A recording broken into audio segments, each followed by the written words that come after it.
The lie of space and the vacuum.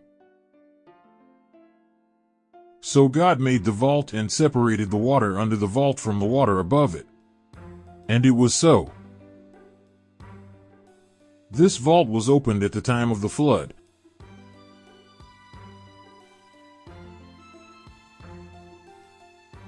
But was said to be stopped, Genesis 8 verse 2 KJV, presumably by closing afterwards. Generally, to stop water you have to close a valve. This is why it is probable that the vault was closed. Nevertheless, there is no deep space or concept of a vacuum according to the Bible above the firmament. The pressure gradient objection. The pressure gradient objection is inevitably relied on to infer that eventually the atmosphere will fade into the vacuum of space when you increase in elevation. However, this objection privatizes the laws of physics and makes them exclusive to its own paradigm, because in all closed systems the pressure at the top will be less than the pressure at the bottom, especially with a vault or firmament enclosing it.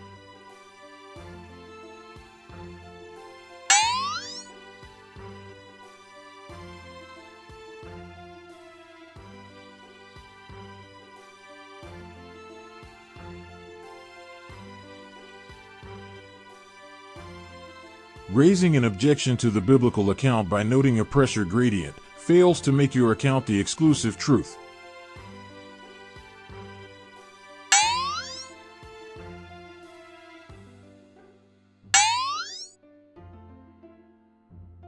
Why the vacuum of space storyline? The inference of a vacuum of space was necessary to construct the Big Bang model because it hinges on massive negative pressure at the beginning. The problem with this is pretty significant before proposing more theory. Negative pressure requires external energy input. This could suggest that Genesis is true. This required that the Big Boom expansion be expanding into nothing. Nothing has no pressure. Thus, no pressure had to be the default for the theory to sound credible under cursory examination.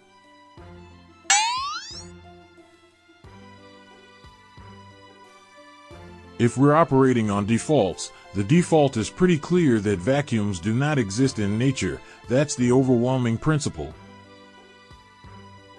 Conclusion. The inference of a space vacuum is predicated on a pressure gradient that all vaulted systems inherently possess, giving it no greater validity than the existence of a firmament. In other words, saying that there is a pressure gradient doesn't give the narrative any more credibility. The concept of a vacuum is only required for the naturalist account of creation, and is otherwise found nowhere in all of nature, making it extraordinarily convenient, but without any precedent. The vacuum of space lie was and is a default precondition perpetrated to give the Big Boom theory intellectual credibility.